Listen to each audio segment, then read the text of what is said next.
Muito bem, amigos do Notícias Agrícolas, de volta com vocês, iniciando a semana, fazendo a cobertura do nosso país, do agro do nosso país, e nesse instante a cobertura da nossa safra.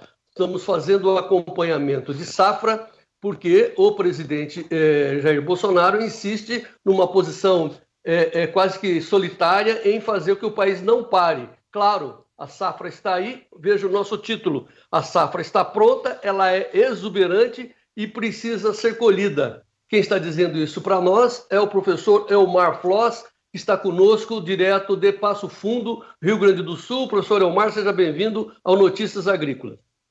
Bom dia, João Olivier, bom dia a todos que nos assistem, especialmente os guerreiros produtores rurais que estão aí colhendo essa safra e nos dando condições de termos alimento em abundância, e nós que estamos no setor urbano estamos aqui em quarentena. Muito bem, para quem não conhece o professor Floss, essa é a pronúncia, ele tem um instituto lá em Passo Fundo, é o INCIA, Instituto de Ciências Agronômicas, que leva o seu nome, o professor Elmar Luiz Floss. É um instituto que promove cursos de pós-graduação em agronomia, ele também realiza consultoria. O professor Elmar é formado na Exalc em Solos e Nutrição de Plantas e tem um doutorado em Fisiologia e Nutrição. Muito bem, professor. O nosso tema é o acompanhamento de safra, depois nós vamos falar da retirada da safra, da colheita especificamente, mas o senhor andou pelo país nos últimos dias, nós também, e chegamos visualmente à constatação, porque isso só se dá lá no reloginho da máquina, que essa safra está muito bonita, perfeita, à exceção do seu estado aí do Rio Grande do Sul. Inclusive, o senhor esteve no norte do Pará, né, nesse final de semana. Qual é o seu relato, professor? De fato, vamos fazer uma colheita recorde de soja no Brasil, e especialmente aí essa condição climática favorável que ocorreu no Centro-Oeste, que ocorreu aí na Bahia, Piauí, Maranhão, e inclusive no Pará e na divisa aí do Maranhão com o Pará, a Ceilândia, onde a semeadura da soja ocorre bem mais tarde, normalmente em dezembro. Então ali nós temos lavouras ainda em pleno processo de floração, outras iniciando a formação de vagens e a formação de grão, mas também lavouras que estão muito bem. Infelizmente, a região sul, mas especialmente o norte do estado do Rio Grande do Sul, que teve desde 2012 boas condições climáticas, um pequeno veranico aqui, um outro acolá, mas tivemos safras boas, especialmente as duas últimas safras, com recorde de rendimento, essa realmente foi afetada. E aí as perdas realmente são significativas nesse ano, o que vai baixar muito a estimativa de produção que estava prevista para o Rio Grande do Sul lá no início da safra e ainda em dezembro, quando se fazia previsões, e essa previsão realmente frustrou. Vamos falar um pouquinho então do Rio Grande do Sul, para depois a gente avançar pelo país. Mas teve uma chuva na semana passada, e até uma chuva bem plantadeira. Ela conseguiu recuperar, professor? É uma pena que ela chegou tarde, né? Porque a grande parte da soja, ela já estava em adiantado processo de desenvolvimento, ou seja, já passou daquela fase de enchimento de grão, então ela não ajudou mais. Ela ajudou nessa região mais fria, vamos assim, imaginar de Passo Fundo em direção à Vacaria, Lagoa Vermelha, também do outro lado, em Santa Catarina e Campos Novos, onde a soja é semeada mais tarde e, portanto, ela ainda está no processo de formação de grão ou na fase de enchimento de grão. Então, nessa região ela ajudou, mas apesar já que eles tinham passado aí por várias semanas com pouca chuva, ou em algumas regiões sem chuva, né? Porque a questão foi, dessa safra, uma má distribuição geográfica, quer dizer, chovia, dava uma chuva boa aqui, e a poucos quilômetros, às vezes a 5, 7 quilômetros adiante, não chovia nada. E a outra que também é mal distribuída no tempo. Então, um período de chuva boa, uma semana. Tivemos, por exemplo, em janeiro, se formos pegar assim, de 10 de janeiro até final de janeiro, tivemos chuvas muito boas em muitas regiões do Rio Grande do Sul. Quando entramos em fevereiro, realmente parou de chover, e aí voltou realmente uma chuva boa, essa que você faz menção dessa última semana, mas que, infelizmente, para a maioria das lavouras do estado do Rio Grande do Sul, ela não ajuda mais. As culturas já estavam todos os componentes de rendimento formado, e esse calor excepcional que tivemos há 2 semanas atrás aqui no Rio Grande do Sul, associado à falta de chuva, na verdade a cultura não amadureceu, a cultura literalmente morreu. Nós tínhamos plantas ainda verdes, vagens, com grão seco, com umidade baixíssima, 7, 8, 9%, então ali também já tem uma perda grande, e uma alta percentagem de grãos verdes, ou seja, não houve tempo para que metabolicamente aquela clorofila, aquele pigmento verde, fosse degradado, como acontece num processo de maturação natural. 2 perguntas em uma, ainda sobre o Rio Grande do Sul. Eu estive em Tupã-Siretã, estive em Birubá, estive em Santo Ângelo, aquela região ali, e que era uma região extremamente produtiva. Realmente eu vi as perdas, assim, mas aí a primeira pergunta, parece que as perdas foram mais na soja do cedo, aquela de ciclo curto. A segunda pergunta é como é que fica agora essa transição para o outono e inverno? De fato, as previsões climáticas dos principais institutos meteorológicos, lá a partir de agosto, apontavam que a primavera seria seca, como de fato foi, né? E depois nós teríamos um período de mais chuva, que de fato aconteceu, e os meteorologistas dizem, olha, se você conseguir fazer a semeadura de soja em outubro, ou faça, porque a partir da última semana de outubro até as primeiras semanas de novembro, ninguém vai entrar na lavoura. E foi de fato o que aconteceu. Então o agricultor, por precaução, acabou semeando em muitas regiões a soja cedo demais. O que é cedo demais? Para nós, a melhor época de semeadura de soja começa a partir de 15 de outubro. E teve muito produtor que no início de outubro, nessa ânsia de conseguir colocar no solo, porque a umidade estava boa, a temperatura estava boa. Só que ele escolheu cultivares super precoces, cultivares de excelente rendimento. E aí houve uma conjugação, ou seja, esse material muito cedo, no 3º trifólio, 4º trifólio, ele estava em dezembro. E aí ele foi induzido à floração, porque o fotoperíodo estava ideal para esses materiais super precoces ou hiper precoces, como nós temos. E o que aconteceu?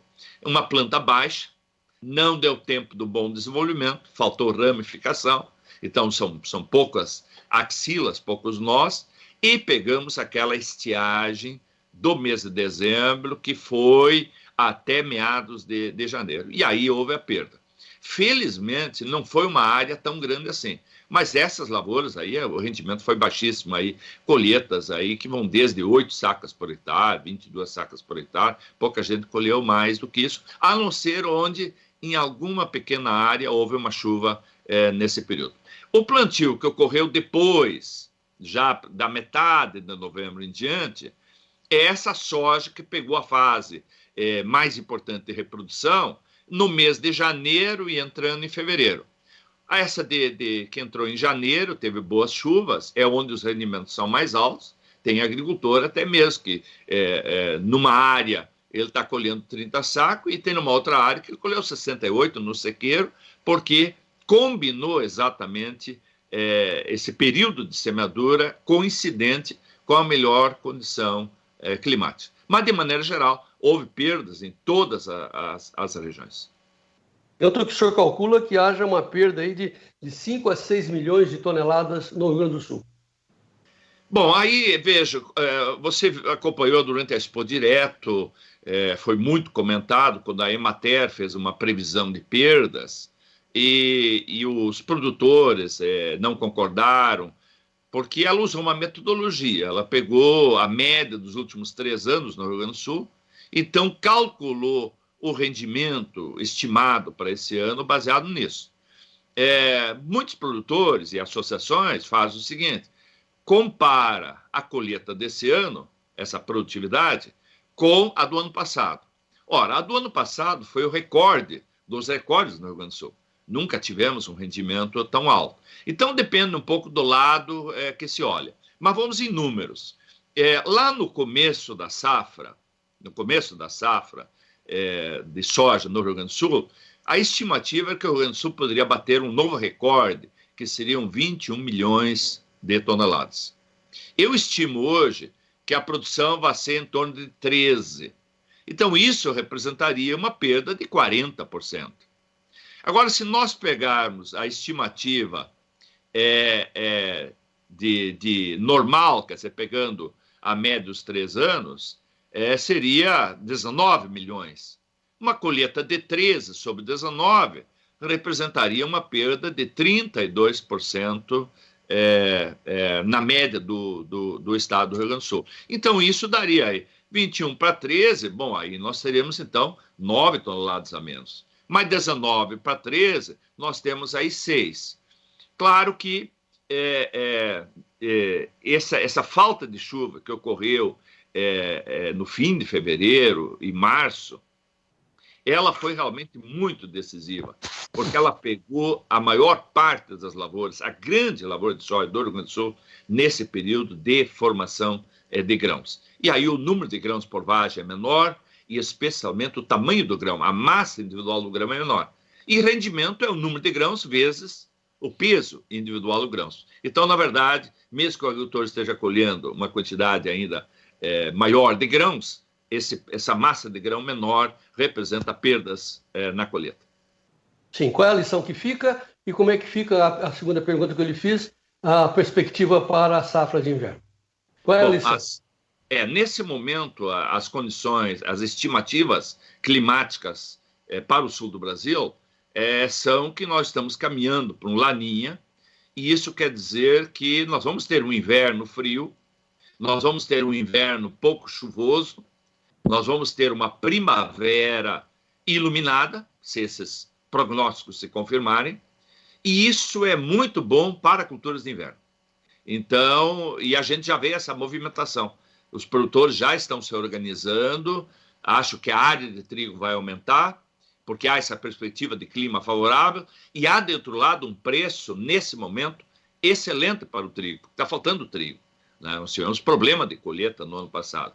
Então, acho que os agricultores vão investir em culturas de inverno, especialmente o trigo, né? A área de cevada, ela é mais ou menos limitada, ela é inelástica, porque ela é do tamanho que a empresa hoje, as maltarias determinam para terem mercadoria. Acho que também a área de aveia branca deve aumentar para a alternativa. Mas é preciso agora que o agricultor também procure fazer boas coberturas. Essa estiagem deixou lições importantes que temos que prestar atenção.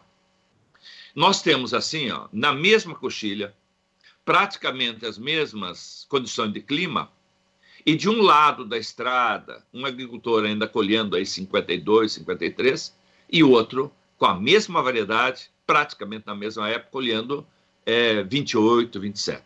Então é preciso que, nesses momentos de dor, e é realmente muita dor, né? Essa perda enorme, significativa que o produtor tem, nós olharmos um pouquinho o que nós poderíamos ter feito de diferente.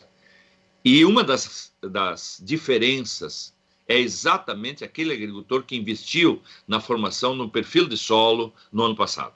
Ou seja, na safra passada, ele colheu a soja ou colheu o milho, ele imediatamente fez um plantio de coberturas, de preferência um consórcio de coberturas, ele fez uma aplicação de calcário onde precisava, ele colocou um gesso onde era indicado. Então ele melhorou as propriedades físicas, eliminou a compactação, melhorou as propriedades químicas e melhorou a atividade dos micro-organismos benéficos. Ora, nessa região, mesmo com essa condição de estiagem, o sistema radicular das plantas cresceu melhor. Quando isso ainda foi associado com uma semente de alto vigor, que germina rapidamente, uniformemente, forma uma plântula mais vigorosa, que tolera melhor os estresses, que tem um sistema radicular mais desenvolvido. Ou seja, aprofundou a raiz. Quando a lavoura do vizinho estava em murcha, toda ela prateada, folha já virada, porque o sistema radicular superficial e as raízes já não alcançavam mais água. Aquele que tinha um bom perfil de solo tinha raízes ainda bombando água lá de baixo e ela demorou mais alguns dias para entrar em murcha. E isso, no final, fez uma diferença. Então, acho que os agricultores deveriam agora olhar para isso e naquela área, naquela grande área onde não há culturas econômicas, porque nós temos no Rio Grande do Sul 6 milhões de hectares de soja, e nós temos, somando todas as culturas econômicas de inverno, trigo, cevada, aveia branca, alguma coisa de triticálio, canola, nós não chegamos a 1,5 milhão. Então, há uma área grande. Há uma área que é ocupada com pastagem, que é muito importante, porque ela, na verdade, é o alimento principal para essa grande cadeia do leite, que no Rio Grande do Sul cresce muito, mas as demais áreas devem ser ocupadas com culturas de cobertura para evitar o crescimento das plantas daninhas problema, como, por exemplo, aqui no sul a buva, como em outras regiões a buva, a trapoeravo, o amargoso, porque nada melhor para eliminar essas plantas daninhas do que abafar ela, colocar ela na sombra, melhora as propriedades físicas, químicas e biológicas, evita a erosão, aumenta o armazenamento de água quando chove, a evaporação diminui por causa da palha, e aí temos um pouco mais de água armazenada no solo para garantir problemas de veranicos como esses que nós tivemos esse ano. Excelente, como sempre, né? Suas observações, professor. Imagino que as lições que nós estamos tendo das dificuldades gaúchas sirvam para todo o país, que nesse instante está colhendo, no entanto, uma excelente safra. Agora voltemos para o restante do país. Estamos com uma colheita acelerada. Alguma observação para a gente chegar à conclusão final sobre o que o senhor viu? Eu digo para o senhor, só para completar, que eu vi uma safra lá no oeste da Bahia que me impressionou. Assim, estive numa região de que a lavoura estava parelha, coisa de 100 sacas por hectare, assim, brincando. Qual é a sua conclusão? Não, realmente é de encher os olhos as lavouras do centro do Brasil, que também sofreram alguns anos atrás aí perdas por falta de chuva, mas esse ano correu. O Mato Piba muito bem. O Pará, onde eu estive recentemente, é uma área nova, mas já são mais de 400 mil hectares. A lavoura também está muito boa. O importante agora é essa colheita.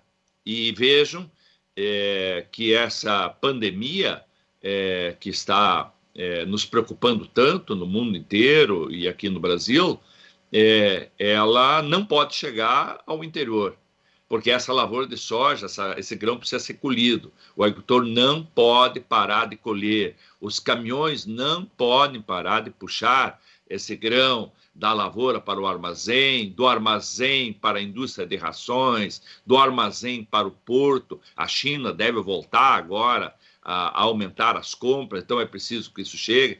Então, realmente é preciso homenagear o produtor rural, é preciso homenagear o transportador, ao lado daqueles profissionais da saúde que estão aí na frente aí dessa guerra biológica que nós temos que vencer.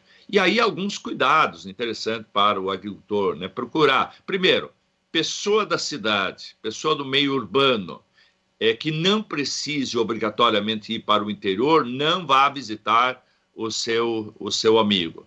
Agricultor que está colhendo, que está manejando máquinas, muito cuidado aí na questão da higiene, nas trocas de maquinista na colhedora, no trator, higienizar, manter uma distância mínima de 2 metros, o caminhoneiro, de preferência, que vai e volta da cidade, que, portanto, corre o maior risco de contaminação, não saia da cabine, fique na cabine, né? Não tenha um contato direto. Chimarrão no Rio Grande do Sul, nem falar.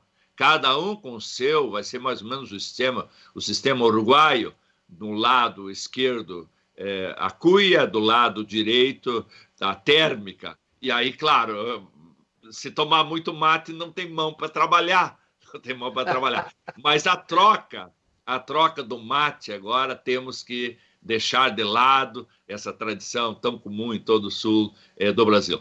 Cuidados, temos uma grande safra para ser colhida, a safra da soja está vindo aí no norte do Mato Grosso, aí, Bahia, uma safra certamente boa também de algodão. Essa é a riqueza, esses são os alimentos que nós precisamos, são os alimentos que lá fora estão esperando, porque o agricultor brasileiro não produz apenas para os brasileiros, a maior parte é para alimentar povos muito distantes que olham com os olhos muito abertos para o que se faz aqui, porque eles sabem que depende do trabalho do agricultor brasileiro para também garantir um alimento na sua mesa. Só completando o lado aqui do centro do país, que é onde eu estou, né?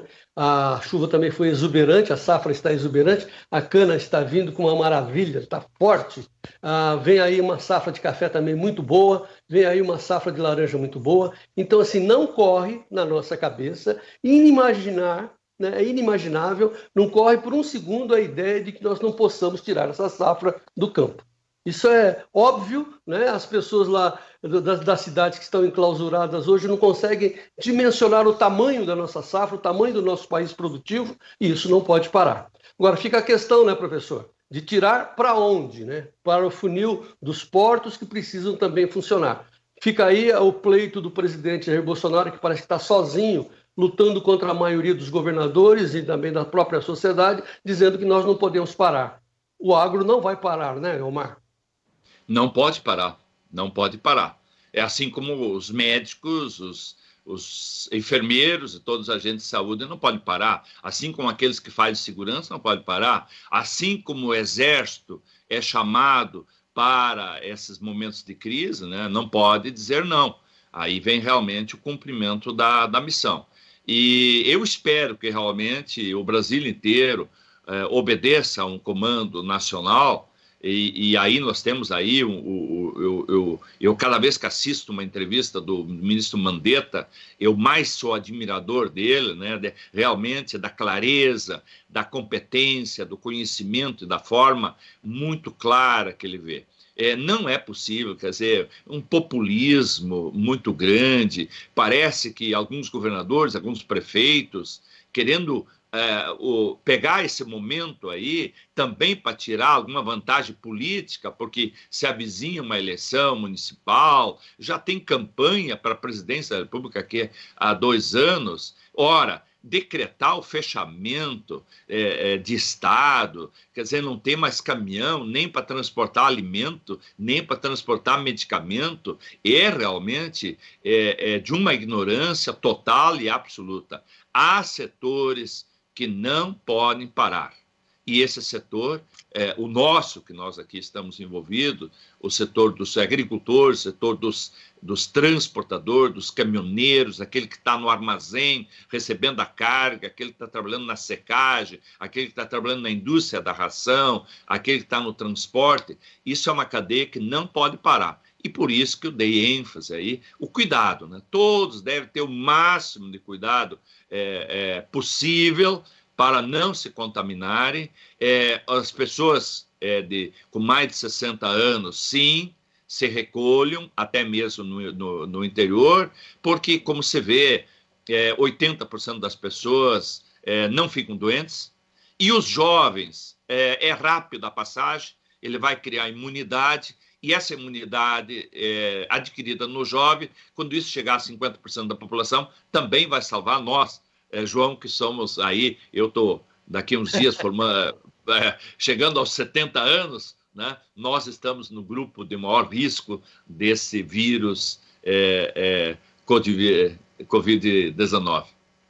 Felizes, porém. Professor Omar, é um prazer enorme, foi um enorme, vai ser continuadamente um prazer enorme continuar ouvindo. Muito obrigado pelas suas informações, pela sua análise e principalmente pela sua advertência. O campo está fazendo a sua parte e a safra precisa chegar nos portos e nos centros de distribuição. Nós não vamos parar. Professor Omar, muito obrigado.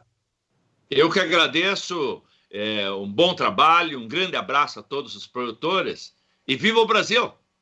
E vamos em frente, Omar Flores. Muito obrigado. Muito bem. Muito bem, amigos do Notícias Agrícolas. Começamos bem a nossa transmissão desse início de semana, né? com o professor Elmar Flores, direto de Passo Fundo. Estamos acompanhando a safra, nossa equipe está atenta acompanhando a safra. Este é o momento da colheita, é fundamental que a gente mostre os volumes do resultado dos nossos trabalhos para que a sociedade urbana nos valorize cada vez mais. Ela já valoriza, claro, nós somos extremamente importantes e somos também a força do agro, a força do campo. Muito obrigado pela atenção, fique com Notícias Agrícolas, voltamos já já. Viva o Brasil!